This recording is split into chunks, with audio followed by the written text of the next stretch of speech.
Razakar cinema వస్తున్నప్పుడు కొన్ని మెసేజ్లు వస్తాయి. నిన్న మొన్న కొన్ని మెసేజ్లు వచ్చినాయి, బెదిరింపు కాల్స్ వస్తాయి. తర్వాత కింద వీడియోస్లో అనుగారు అన్నట్టు వీడియోస్లో కింద కామెంట్స్ వస్తాయి. ఎవరిని ఉద్ధరిద్దామని మీరు రజాకార్ చేస్తున్నారు అని కూడా అంటాడు. నీకెందుకురా నొప్పి, నీకేంటి నొప్పి?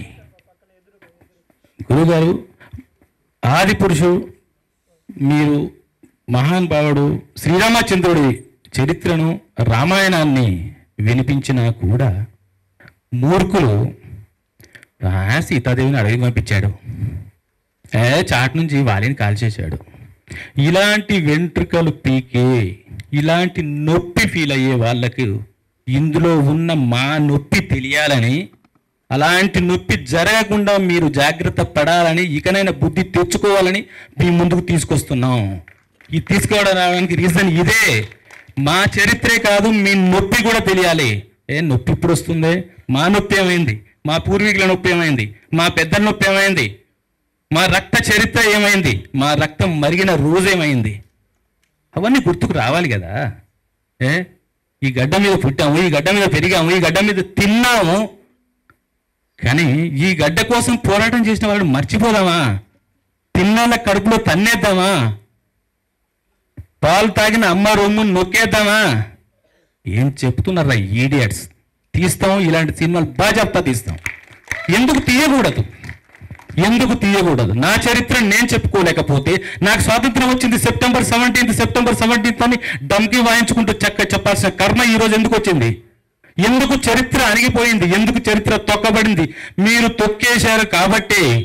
తొక్కిన చోటే ఉద్యమం పిలుస్తుంది, ముందుకు వస్తుంది. తొక్కిన చోటే పోరాటం మొదలవుతుంది.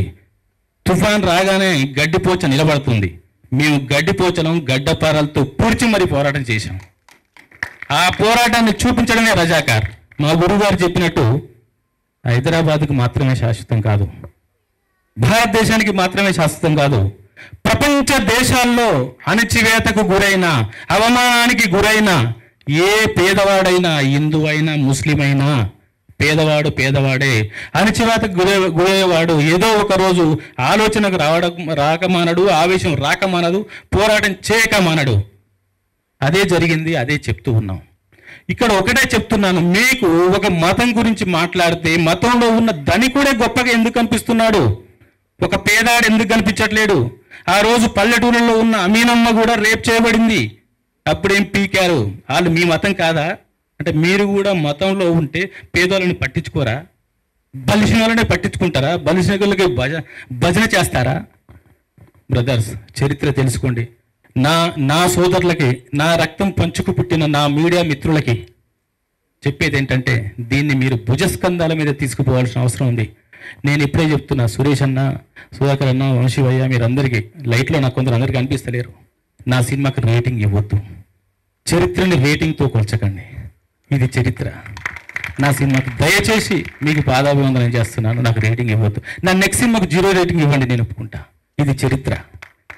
నేను తక్కువ రేటింగ్ వస్తుందని భయపడట్లే, బట్ రేటింగ్తో ఒక చెరలో పెట్టొద్దని అంటున్నాను. చరిత్రను భుజాల్లో పెట్టుకోండి. అనసూయ గారు చెప్పినట్టు మేము ప్రాణాలకు తెగించాం, ఆయన ఆస్తులు వదులుకున్నారు. మీకు తెలీదు, చాలామంది అంటరాని వాళ్ళలాగా చూస్తున్నారు. పోరాటం చేస్తే అంటరానిలాగా చూస్తారు. చూడడం ఏంటి? యుద్ధం చేస్తే అంటరాని వాళ్ళలాగా చూడడం ఏంటి? యుద్ధం చేయకపోతే స్వతంత్రం ఎట్లా వచ్చింది? యుద్ధం చేయకపోతే జీవితం ఎట్లా ఉంది? యుద్ధం చేయకపోతే అస్తిత్వం ఎట్లా ఉంది? యుద్ధం చేయకపోతే మనం ఇంత ప్రశాంతంగా ఎలా బతుకుతున్నాం? ఈరోజు యుద్ధం చేస్తున్నాం కాబట్టే ప్రపంచ దేశాలు గుర్తించే పరిస్థితి వస్తుంది. రజాకార్ అంటే ఎలాంటి నీచుడో, ఎలాంటి అన్యాయం జరిగిందో అది తెలియజేయడానికే మీ ముందుకు వస్తున్నాం తప్ప ఎవరినో ఉద్దేశించింది కాదు. నాకు ఈ రామాయణ మహాభారతాల గురించి మా మేడం తన పేరు చెప్పొద్దన్నారు, మార్నింగ్ ఫోన్ చేసి మరి గుర్తు చేశారు.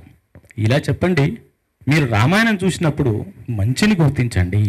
మీరు ఎక్కడో ఫీల్ అయ్యి దాన్ని మీరు చెడుగా తీసుకున్నారు, చెడు కాదు, మీరు చెడుగా ఫీల్ అయ్యి రామాయణమే విషవృక్షం అని ఇంకోటని మీ మూర్ఖత్వాన్ని మా మీద రుద్దకండి. ఇది మా పురాణం, మహాభారతం, రామాయణం, భాగవతం, ఇవన్నీ.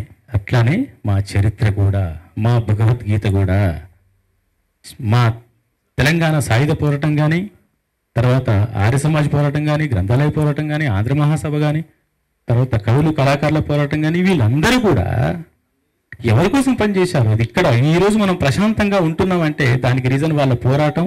అలాంటి పోరాట యోధులు, ముఖ్యంగా అనసూయ గారు చెప్పారు, ఆవిడ కళ్ళల్లో నీళ్ళు తిరిగినాయి.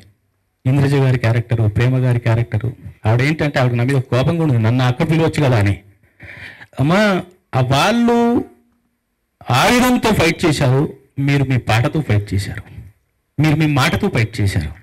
అందుకనే మా దృష్టిలో మీరు కూడా మా ప్రథమ వీరనారియే, అందులో డౌటే లేదు.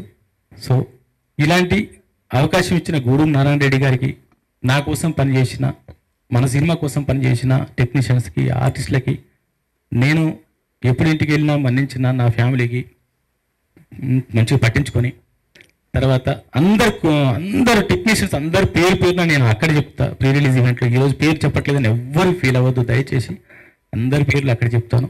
మీ అందరూ సహకరించినందుకు మీ అందరికీ ధన్యవాదాలు చెప్తూ ఈ సినిమాని మరింత ముందుకు తీసుకెళ్ళి చరిత్రలో నిలబెడతారని ఆశిస్తూ కోరుకుంటున్నాను. Thank you so much.